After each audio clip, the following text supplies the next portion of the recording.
We ended up going down there the first time in August, and it was interesting, the response that I get.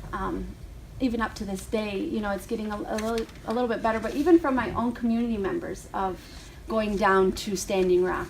A lot of people, you know, thought I was being a radical, and you're going to go over there and get arrested and all this stuff. But I decided that this was something that I need to do. That dream that I had, I seen myself with a group of people from all over, of all different races, backgrounds, that were there. Somebody was telling me, you have to go, you have to be there, you have to go be there with them. So I woke up from that dream, deciding, okay, I'm going to do this. And I went with the support of the Seneca Nation, had supported some of the Seneca Nation members that wanted to go, and we gathered, they pitched in for supplies, and from the crowd fund I was able to help pitch in for supplies, and that was back in August. That was the first time. But I'll show you some of the pictures that showed up. I'm not sure why this other one didn't show up, but this is, there's a big culture that's going on over at Standing Rock. This is the second time I went back. From August to September, it had grown tenfold, even more than that. And it turned into somewhat from a small gathering of people. When the first time we went there, we brought chairs and tables, and they were just hard up for simple things like that. And it was cool by the end of the weekend to see all our contributions were being used by the people, and everything was very needed. And then the second time we went through, which was this time, there was with this photo, there was a lot of people there, and there were people from all over the place. This is not just a gathering of indigenous people, it's a gathering of people from all over the world. There was representation from Japan, from Palestine. There were people from South America there. There's been people that have been there from all over Europe and all over the globe. So there's a culture that's growing over there. And some of the things that people are doing, like this one guy, he wanted to show where he was at camp, because you get to camp and there's just tons of people everywhere. And it's a sprawling camp. So he made fun of it and made himself a road sign. And so he called himself Riverside Drive and Intertribal Way. That's how you could find him if you wanted to find him. Expressing their identity there. There's also photographers, journalists, there's spiritual healers, there's movie makers, there's celebrities, there's people from all over the place, midwives, babies are being born there. There's also horse races. There's it's a natural way of life. Like for us, we felt such a belonging because we're returning to our natural way of life by having this kind of communal gathering and taking care of each other. This is Cannonball River and Oceti Sakowin camp. This is when we were there in September. It was pretty chilly then. I have not been since then, but I have been actively raising money back on the Cattaraugus Reservation to try to send more supplies out there, and have recently sent some supplies several weeks ago with a family that's going. We have a lot more people from the Seneca Nation, the Onondaga Nation, the Oneida Nation, all over Haudenosaunee Confederacy that are going over there right now, and we actually have people over there right now, and it's snowing, it's frigid, and our people are determined, because this is our way of life. This is all that we can hand down to our children, and it's what our original instructions are from the Creator to do so. Here's some signs that are up around the camp. One thing I wanted to make clear is that the camps are extremely peaceful. When I wanted to go out there, I wanted to go by myself, but my partner insisted on going, and then I knew that meant, well, the baby has to come, and so we decided if we're going to go and there's any direct action, we're not going to be a part of direct action. We're going to be a part of the spiritual support and the physical support of supplies, delivering there, and that's what we did. And in going there, it's such a peaceful gathering. There's elders talks, men's and women's circles of elders talks going on. There's spiritual ceremonies that are going on there, traditional games, and direct action principles are posted everywhere because they want to make sure that it's clear that this is nonviolent demonstration, and that we are going to listen to the consensus of the chiefs and the elders that are there, and respect what they ask of us and how we conduct ourselves. So these are some of the pictures of us around camp. And what I see is a cultural and spiritual renaissance happening over there.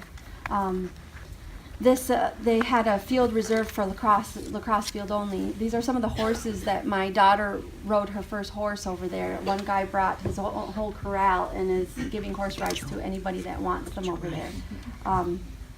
It's incredible, the level of dedication. The reclamation of traditional lifeways. This is actually a photo. When we pulled up the first time, there was 2 people we identified immediately as Haudenosaunee, because the man to the right, you can see his gastoa, his traditional headdress, so I knew he was from Onondaga when I seen him. So we felt at home as soon as we pulled up, because these were the 2 people that we seen as soon as we were about to drive into the camp.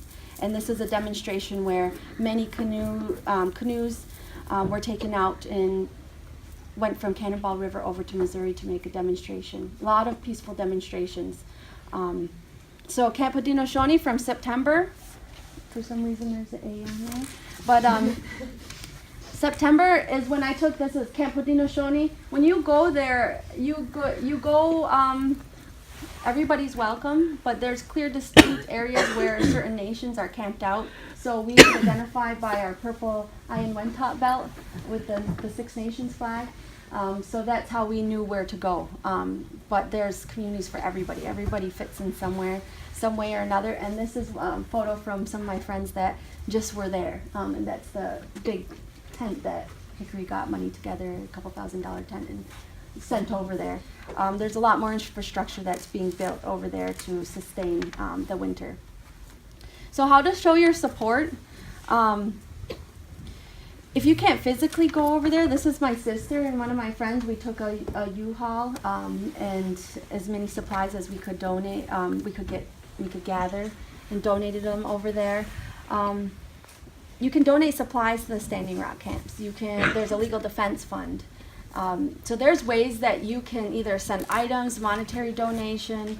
If you don't have the means to do so, these are some of the websites, and I've also given my contact information if you want me to email you any websites.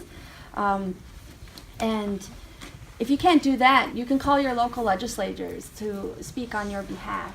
Call the White House. Call Morton County Sheriff's Department, which they never answer. They always put you on hold, just so you know. But it's flooding them with information, letting them know all of your perspectives as American citizens and how you stand on this. And then you can also divest from the NODAPL funding sources.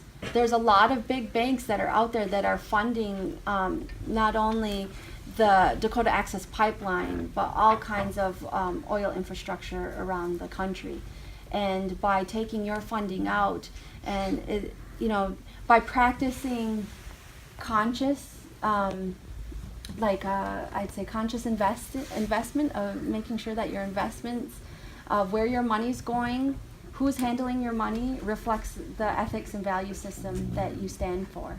And those are some ways that, even though it might seem small, collectively we can make a huge impact in order to combat this, because it's not going away anytime soon. We have our own issues here in New York. I've been involved with the West Valley nuclear demonstrations that we have over there, the abandoned nuclear waste sites that have the potential to pollute all of the Great Lakes, and as well as other pipelines that are going up across the country and through the Great Lakes region and New England region and Ontario. So there's a lot of things that this is just a section of it, but it's time that we have to take the governments back from these corporations, because corporations are running our country. And this, as Native people, we're always the ones that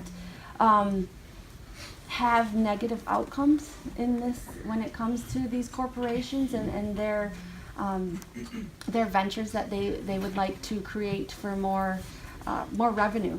And with the Seneca people, we've had our own with Kinzua Dam being built in the 60s. In 1965, they inundated approximately 10,000 acres, which was a third of our land base there in the Allegheny Territory. and that flooded the homes of 600 people. 600 people were forced relocated, and their homes were burned to the ground, and they were given very small monetary donation, and the Army Corps of Engineers pushed us through. This is the kind of things that something happens every single generation. For my grandmother, it was boarding schools, my great-grandmother. My grandmother, she lived through Kinzua, and my mom, her, in the 90s, there was the big issues with New York State and taxation with the Native people. And there was a huge standoff with the state troopers that I remember, seeing guns pointed at my parents. And I remember us not going off the reservation and being told we couldn't get in, and we'd have to sneak off through paths to get back onto the reservation because the New York State government was holding us from our land. And so now, my generation, it's the issue of, in all of our generation, it's the issue of clean water and having to fight these huge business corporations that they're ruining our way of life. And that is something that we need to all stand together, because it's not just a Native issue, it's an issue for all living beings. And that is why Native people feel so strongly about, because we're raised with this way of thinking that like with Kia just gave the Thanksgiving address. We give thanks, and that he gives thanks for everything from the people that have gathered here today, and everything from the earth, and everything that covers the earth all the way up to our Creator in the heavens. And we're a very thankful people, and we're taught to live in balance with the earth and live in balance with all the other species here on earth. And there's a huge need to restore that balance, and it's time that the indigenous people of the world we have reached a breaking point to where now we have technology. We've learned how to use education, of Western education, to our benefit, and we have decided that at this point in time we're not going to sit back and let these things keep happening. But there's also a peaceful way to demonstrate in a direct action, and trying our best to do that despite the violence of the Martin County Sheriff's Department. So there's a lot of this relates back to the historical trauma that our people are facing and carry around. So when we hear things like the American population, more or less, I'd say the government's trying to desensitize us and saying, well, that was hundreds of years ago, and you got to get over it, and it's time to stop thinking about the past and start thinking about right now. Every single generation of our people have gone through something very traumatic, and we also carry the trauma of our parents and our ancestors, and we don't understand why we parent, and some people don't, why we parent some way, why we react in certain ways. It all comes from that historical trauma that we carry around with generation after generation of these kind of issues. Don't ever stop. There's just new issues. There's just more issues every single generation. And that's why I'm very compelled to continue the work that I'm doing, and very pleased to be here with all of you today in order to speak on this platform. So thank you for having me.